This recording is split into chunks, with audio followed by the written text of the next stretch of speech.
As you can see here behind me, another successful weekend for Fuzzy and Company. The 11th annual event will bring in a lot of money for Fuzzy's Charities for Kids. There were a number of celebrities and pro golfers who came across from all over the country, and they had a few nice things to say about the man who put this all together.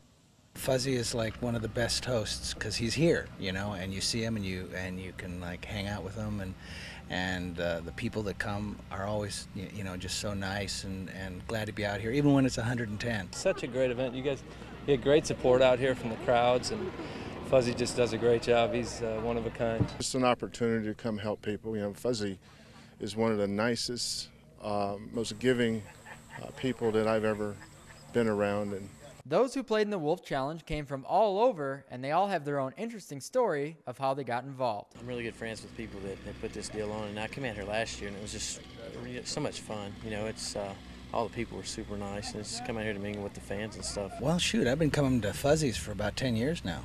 Actually, we met playing in the Bob Hope a few years ago, quite a few years ago, and I've just tried to make it out every summer. Fuzzy and his daughter Gretchen and Diane came down to some games, just got to know each other, and Fuzzy told me about his tournament. I told him I like to play golf, I'm just not very good at it. I've met a lot of great people in my time playing professional golf, and it's a great feeling knowing that I have so many friends around the country, because these guys come in from everywhere. We've had them from California, Iowa, just you name it, New York, Florida. We've covered just about all the coastlines. It's great for all these guys to get out and have some fun playing golf, but it means so much more than that. Well, this thing's growing every year, Chris. We've been very fortunate for the last 11 years to raise a lot of monies for charities here in the Kentuckiana area. And when I tell people all the money stays in this area, it does. It doesn't go north, it doesn't go way south. It stays right in our area, which is great. Supporting charities in this part of Indiana. It's one of the great things about doing what we do is we have a chance to give back. So it's always nice to be able to help people. The tournament's had great galleries and crowds all weekend long, and in the 11 years of the event, they've raised well over $1 million for charity. At the Wolf Challenge, Chris Hopper, Indiana 9 News. The Liberty Bell flew over Kentuckiana today, and Indiana 9 News photographer Kyle Lizenby went along for the ride. The B17 was painted as the Liberty Bell, which flew out of England with the 390th Bomb Group. The bomber is back in Kentuckiana in efforts to preserve aviation heritage. The airplane is probably the most recognizable bomber from World War II. It's the Boeing B17 Flying Fortress. Over 12,000 of these were built during World War II, and about 5,000 lost in combat. They had a 10-man crew. This was our premier heavy bomber of World War II. Public flights will be available Sunday between 9 and 5. For information, just call 918-340-0243. The number's there on your screen. The flights will take off from the Clark County Airport, and we're all a little bit jealous of Kyle. That's right. B-17, I mean, a historic aircraft and a workhorse in World War II. Down is over for some students getting ready for the first day of school. The Jeffersonville Meijer was stocked and ready as we caught up with some parents doing last-minute shopping. Right now, I'm looking for like 5 composition notebooks that we need, and one of these dictionaries that's pocket. And I think all the teachers are putting them on their list, so I can't find it. I imagine when we come in the morning that we'll be pretty well wiped out, because I'm sure everyone, as soon as they get off work tonight, they will be doing all the last-minute shopping for back to school. We are having much stress and lots of trouble finding the stuff, but we're gonna eventually find it, yeah. The biggest seller that we keep running out of is the composition book, the black and white composition book, yes. That is the hot commodity this year that all the retailers have been having trouble keeping in. Clark County schools begin tomorrow.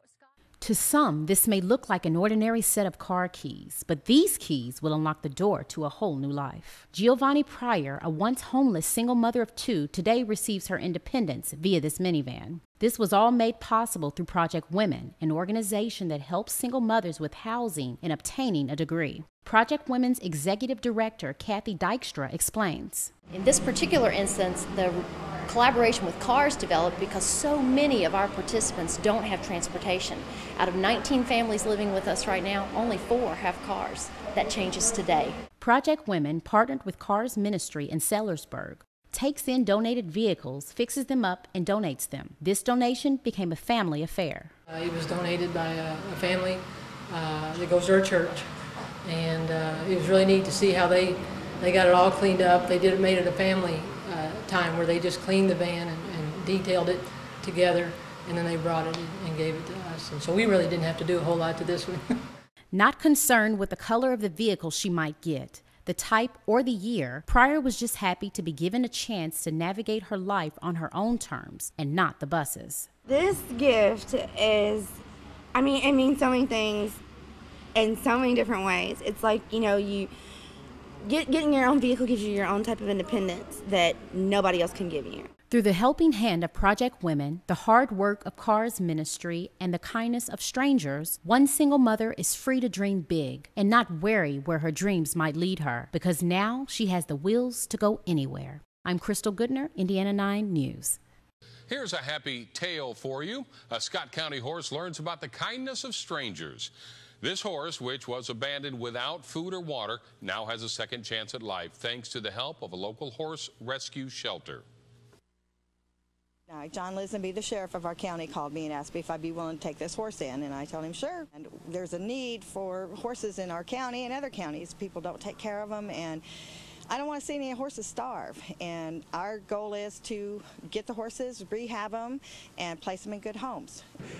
In this case, this horse was just totally on its own, and the neighbors actually were nice enough to take care of it.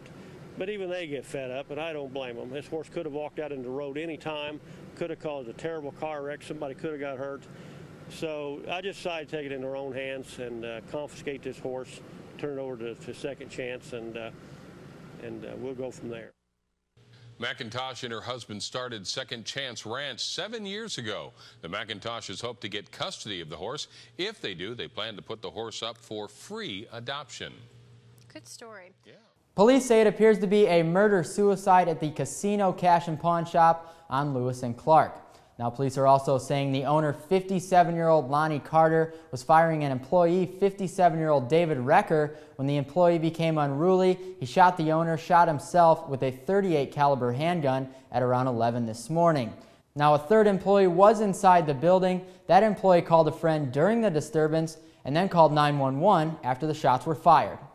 The employee that made the call, his story was he was not threatened to become confrontational, at which time the suspect shot the victim 4 times and then turned the gun and placed it in his mouth and shot himself. That's the story we have right now. But again, we're investigating all possibilities. The third employee is giving information to police, but it seems there was a malfunction with the surveillance video inside the store. There is 2 video cameras that are set up in there. They apparently were not on and not functioning. However, we're taking the TV that the video monitor that they're hooked to. We cannot get it to come on, but we're pulling the surveillance, but it appears it was not functioning. A man who lived near the store said he showed up outside shortly after the shooting took place. He spoke with us about David Recker. Real nice guy, real nice guy.